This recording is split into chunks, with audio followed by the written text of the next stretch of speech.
Welcome back to the show, Dr. Fauci. Always good to see you. How are you doing today? I'm doing very well. Thank you for having me back. Dr. Fauci, there's a lot of misinformation and mistrust, of course, as you know, when it comes to Latinos getting vaccinated. Many Latinos rely on social media and on word of mouth where they get their information, whether or not they should get vaccinated. One of the barriers of the Latino community, I'd say, is a lack of resources in Spanish in our language. So I really appreciate you taking the time to address this and to talk directly to my audience. Dr. Fauci, I got the Johnson & Johnson vaccine, and a week later, it was halted. Should I be concerned?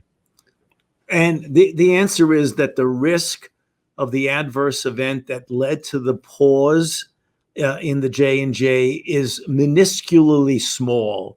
There were 6 young women who had this clotting abnormality with low platelets out of 7 million people who were vaccinated. So the chances of getting into trouble are literally less than 1 in a million. So my message to people who have received it is, don't worry. The risk is extraordinarily low.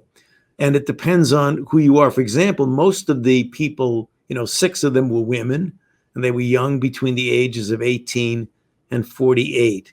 And if you got vaccinated a week ago, I would not be worried at all. I mean, because the risk is really quite low. The pause was done out of an abundance of caution because the CDC and the FDA, who made that decision, wanted to take a look and get more information to see what the scope of this is. Are we missing any cases, or is this really the scope of what we've seen? But also to alert physicians on the outside who might encounter people who've been vaccinated and who have this complication, as rare as it may be, to give them information about how best to treat the people.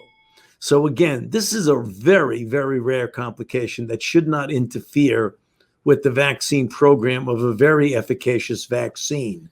The J&J vaccine is quite efficacious, very much so, as is the Moderna and the Pfizer vaccines. When do you anticipate that the Johnson & Johnson vaccine will be administered again?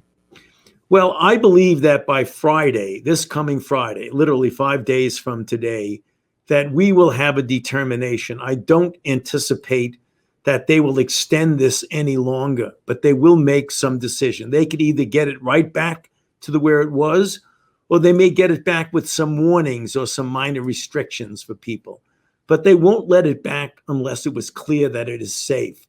And with an adverse event that's so rare, the risk of getting COVID and getting into serious trouble with COVID, particularly if you have an underlying condition that would make it more likely for a severe outcome, the risk of COVID-19 is extraordinarily higher than any risk of a vaccine. My mom is getting vaccinated next week, and she has this dilemma every day. She asks me like 5, 6, 7 times. She's reading information. She's asking a bunch of questions. She doesn't know if she should get the Moderna or the Pfizer. Do any of the 3 vaccines work better for certain age groups? No. How old is your mother? Mom is 65, 66. Yeah. So she's an elderly person like me. And so Don't hear you say that. And she will be, if she gets infected, at a higher risk of a serious complication.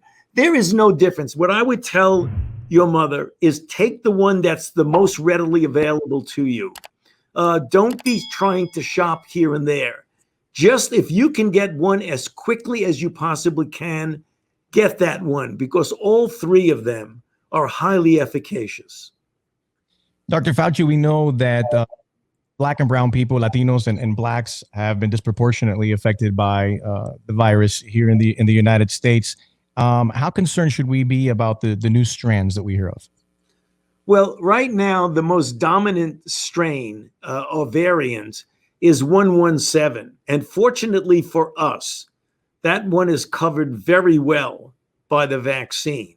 And that's the reason why we almost with a degree of urgency tell people to please go get vaccinated.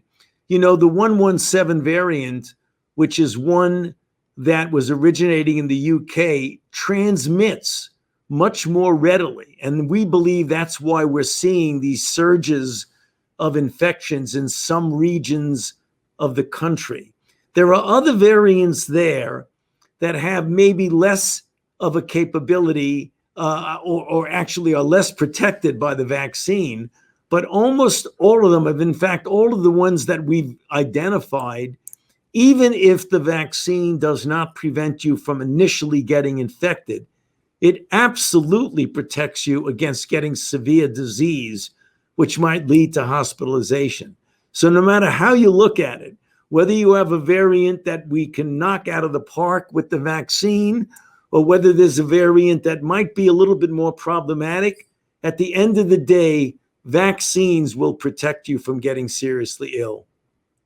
There's a lot of, I'd say, pandemic fatigue, right? With all the information, a lot of it is very overwhelming. It's nerve-wracking. A lot of it's confusing. How do you feel, honestly, that we're doing as a country managing currently the pandemic? Right now, it's a mixed blessing, as it were. We're doing spectacularly well from a scientific standpoint in developing multiple safe and efficacious vaccines. And the rollout has been really good. I mean, we now have 30% of the adult population is fully vaccinated. 50% of the adult population has received at least one dose. And we're giving out 3 to 4 million doses per day.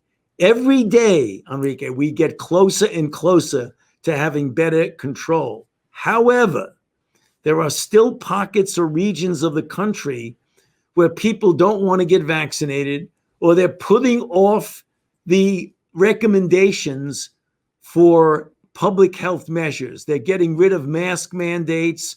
They're saying we don't want any restrictions. As you said yourself, there is a lot of COVID-19 fatigue. We all have it. I have it, Enrique. Believe me, we've been doing this now for 14 months, but we need to hang in there a bit longer, because every single day with the 3 to 4 million people getting vaccinated, we get closer and closer to better control. Because right now we still have a lot of activity, particularly in certain regions of the country. Last week's 7-day average was 60,000 plus cases a day.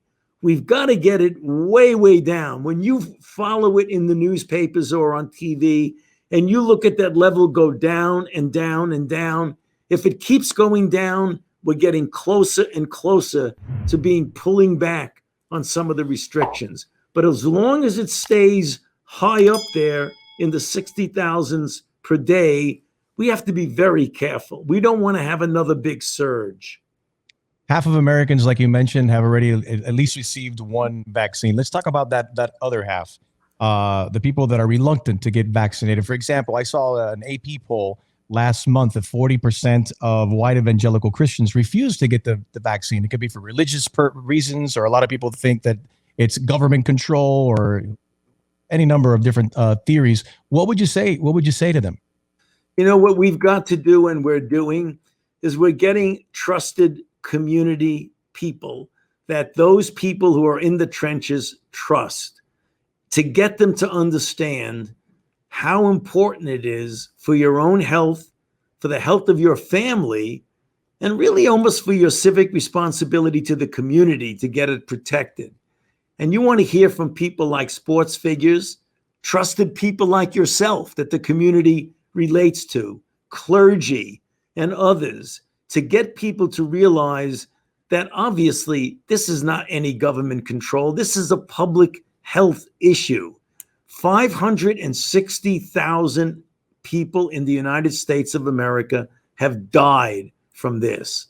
There's nothing political about that. It's a public health issue. So let's treat it like a public health issue and get as many people protected as we possibly can. Dr. Fauci, great talking to you. Thank you for your tireless work. And once again, thank you for coming on. Thank you for having me. I always appreciate it. Take care of yourself.